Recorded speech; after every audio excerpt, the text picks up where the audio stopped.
We have a lot of news to discuss here tonight, plus the trade rumors are already circulating for what might happen in the summer. Are the Penguins going to move Erik Karlsson? Are the Bruins going to revisit a Linus Ullmark trade? We have that, plus lots of other news, including news from the NHL waiver wire, several signings, and young Matt Rempe may be facing his second suspension already. Plus, John Tortorella, head coach of the Flyers, is facing a big suspension and fine. All that coming up next.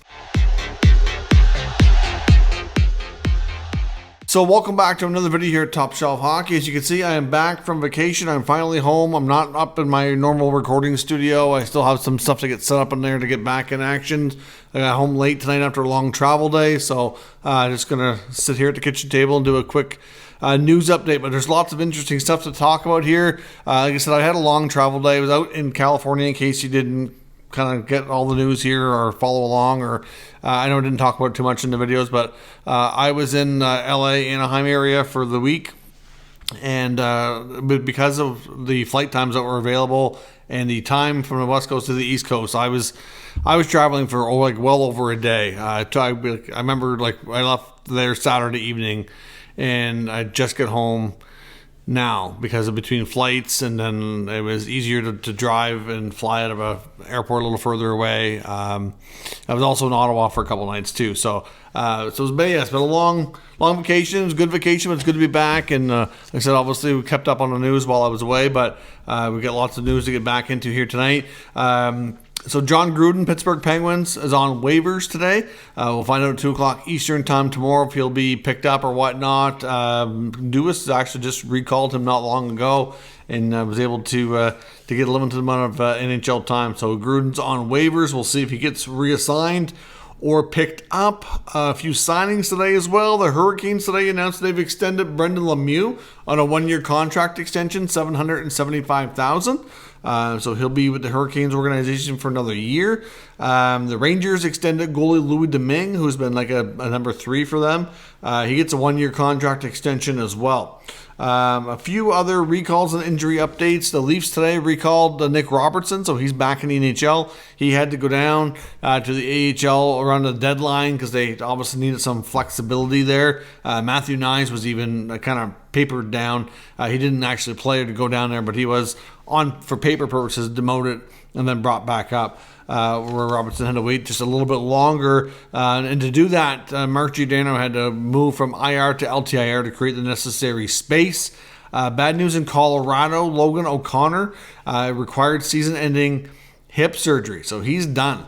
He won't even likely be available for the playoffs. So Logan O'Connor, played a pretty good role for the Avalanche. Been a good secondary scoring, and more of a role player for them, but still. That's going to be a big loss. Now, speaking of the Avalanche as well, another update on Captain Gabriel Landeskog, which came directly from their head coach. He was saying in a media press conference the other day that essentially, it doesn't sound like Landeskog is going to be ready to go for the beginning of the playoffs.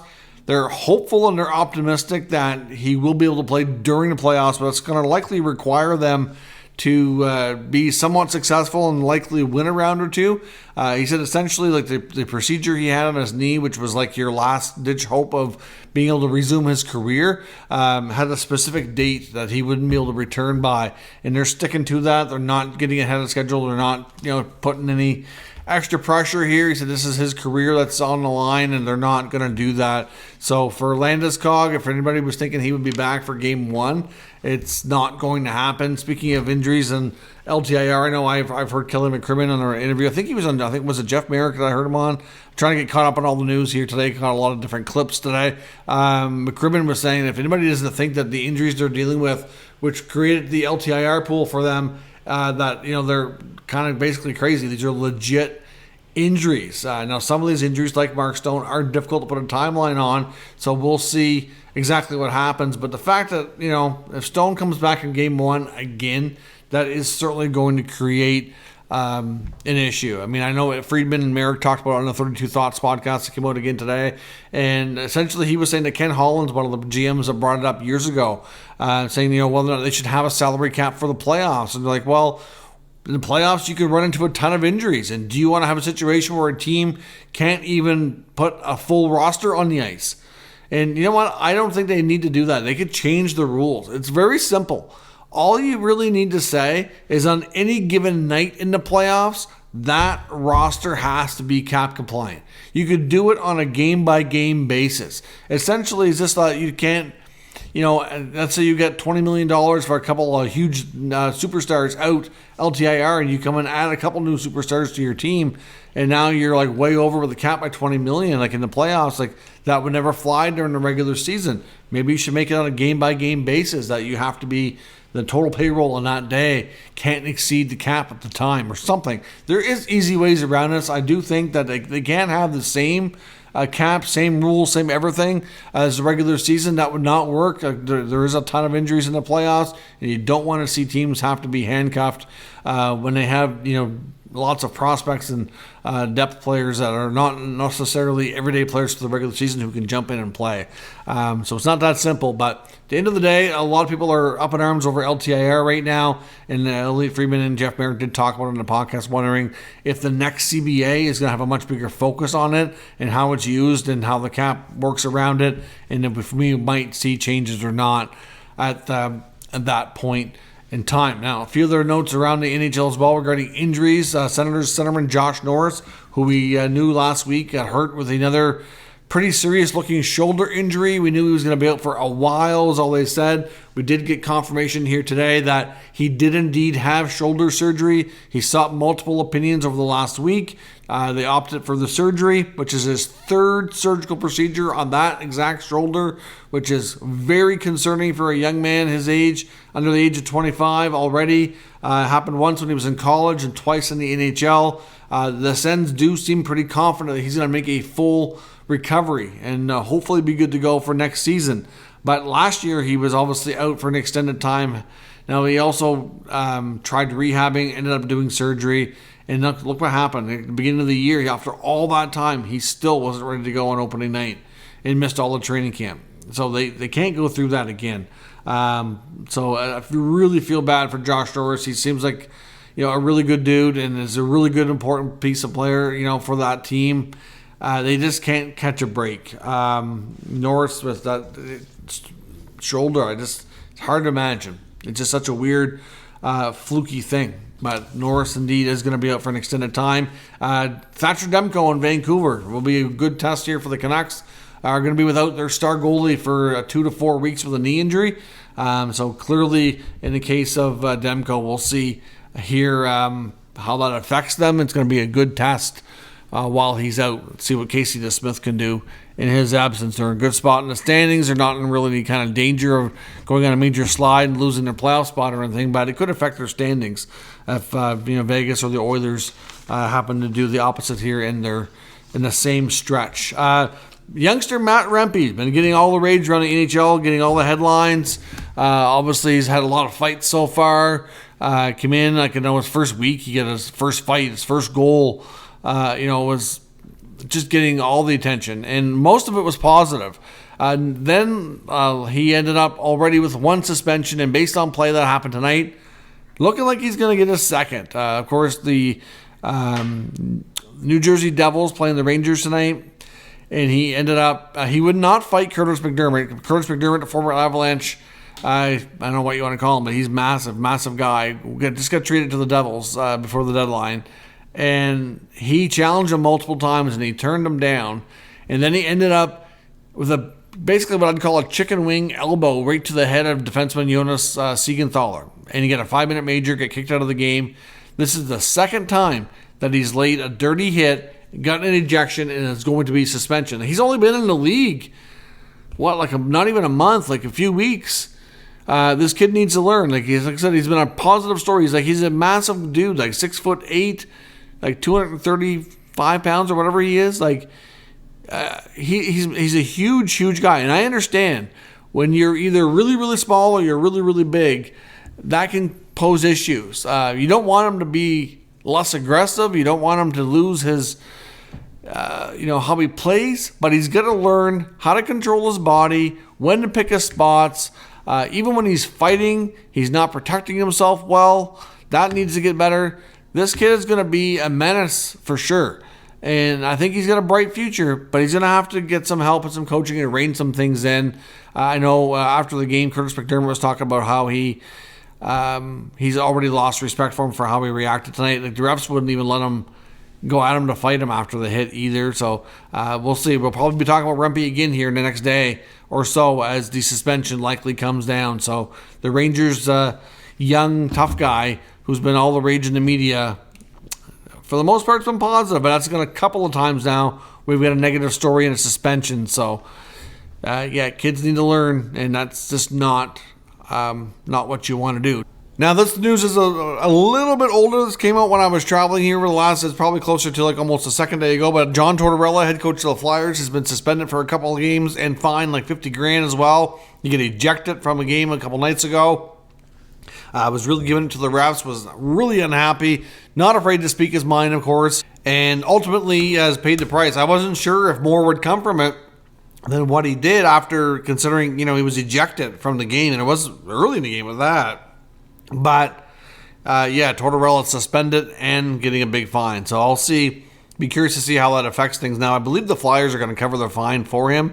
They personally had no issues with what he did. So in some ways, nice to see some solidarity there, but you got to be careful how you treat the refs. But I mean, obviously, there are times when I can understand them being frustrated, but it's a fine line there for sure. Now, onto the rumor mill. Lots of interesting tidbits out of Elliot Friedman today in the 32 Thoughts podcast. A couple of things. One, Jake Guentzel, even though he ended up being a Carolina Hurricane at the deadline, he was really close to being a New York Ranger, and the Rangers weren't the only other team in the mix there.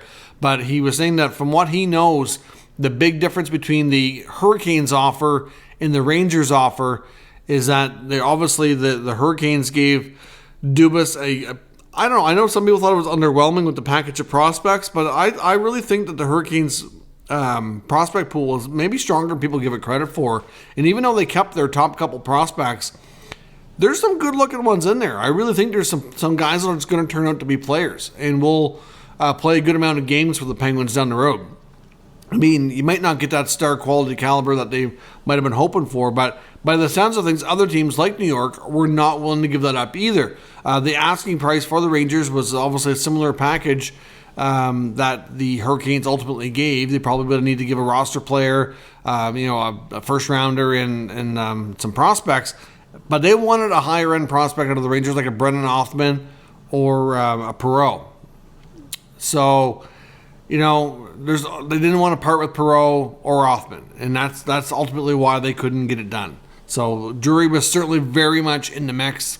Didn't want to part with either of those guys, and really, if they weren't sure they could sign them long term anyways, maybe it's for the best. Now the Hurricanes were not guaranteed to sign Guentzel. They weren't allowed to speak to him about contract ahead of time, but many believe that the Hurricanes are definitely a place that he would be very interested in signing long term, and that they will have a good chance to keep him and get it done afterwards. But we'll see. Obviously, they have a chance to kind of go on a trial run here and see how it works out before they make that big commitment to each other.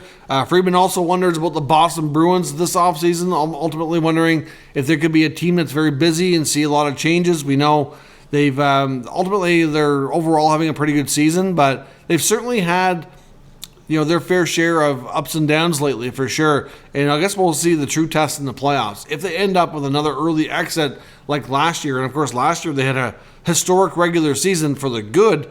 Obviously this year, not quite to that level, but I think it's fair to say by a lot of people think that they have overachieved, that some of these guys that have kind of stepped in and take on the minutes and roles and everything left behind from Bergeron and Krejci, that it might be difficult for them to kind of continue duplicating that longer term.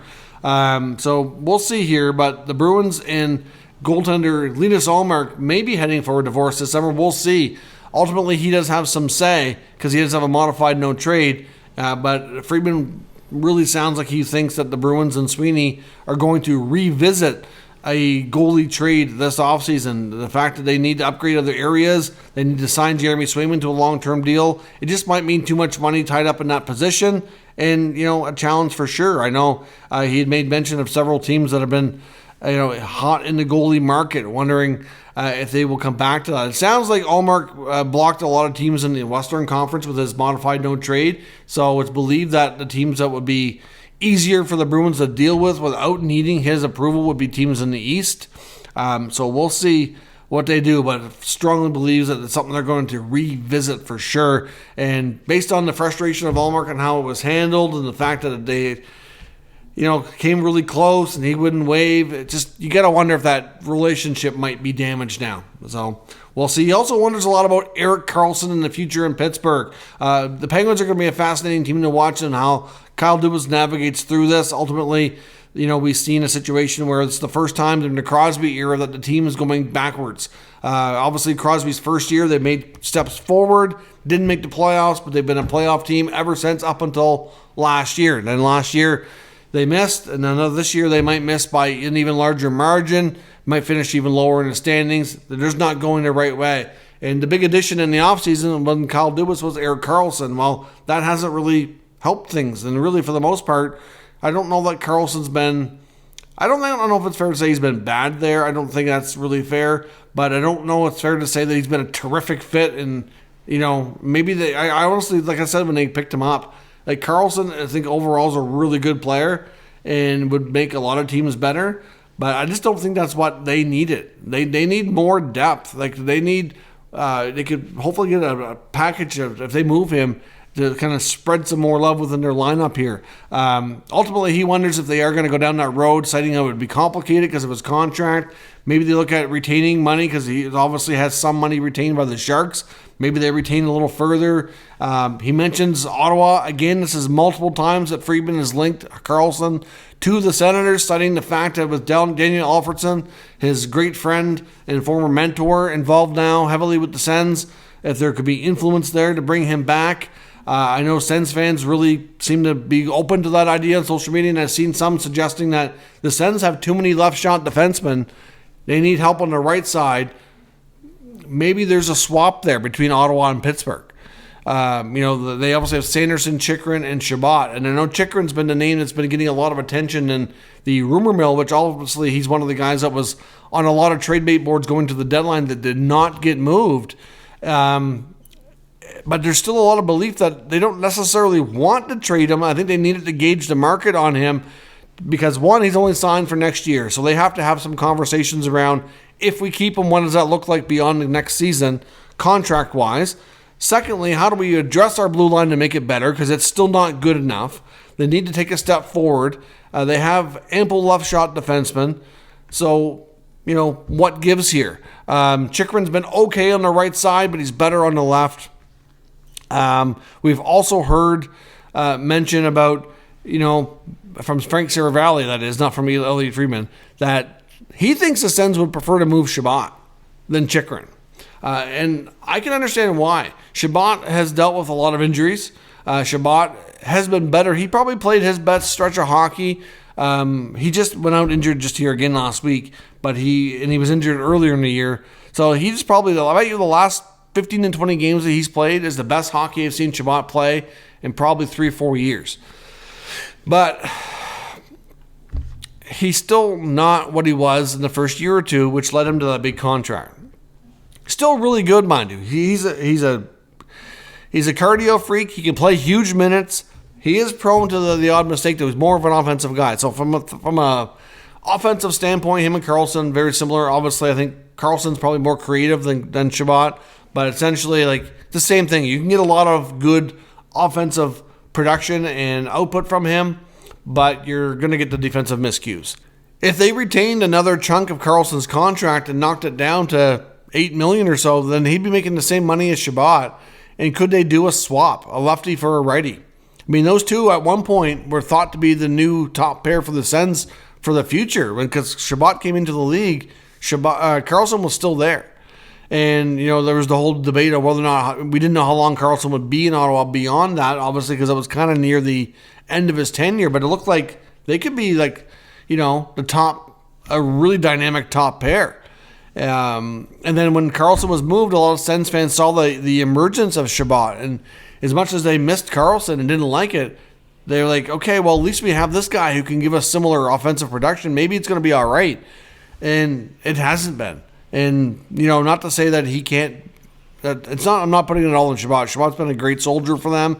And, you know, why not? Maybe it's just best that they do need to shake up that blue line. Just what a crazy thought. Chabot for Karlsson. Retain a little bit of money on Karlsson. Swap him. It could be a very even deal for both sides. Karlsson's a little older. The Penguins get a younger guy who can play big minutes. He could complement a guy like Letang maybe and eventually take over for him being the top guy there. Like, I don't know. It's something to think about. Let me know what you think. If the Penguins go down the road of moving Karlsson, does Ottawa make sense because of the Alfredsson connection? The fact his wife is from Ottawa. We know he still has a house in Ottawa. He still spends a lot of time there. I think from a, you know, I think it's fair to say everybody thinks he's going to end up there at some point. It's just a matter of when. Does that make sense? Chabot for Karlsson, or do the Sens maybe consider trading one of their centers or one of their young forwards and try to go about things that way? Now, before the Norris injury, I've seen some people suggesting maybe a Norris for Karlsson trade. That probably less likely now. I don't know if Dubas would want to go down that road. And the Sens are not going to want to move, you know, like Stützle, Tkachuk. You know, I don't know if a guy like, you know, probably not Shane Pinto, Ridley Gregg either. So, like, I don't really know what they would want to offer. It'd probably have to be a D for D to make it realistically have a chance for both sides to be happy. But let me know what you think. Is that a deal that's a blockbuster trade that makes sense? We could actually see this offseason. Would it benefit both sides? Let me know your thoughts in the comments. We'll discuss further. If you're new to the channel, of course, make sure you subscribe and stick around. We'll keep you up to date with all the news, rumors, and analysis of all 32 NHL teams. Thanks for watching, and I'll catch you next time.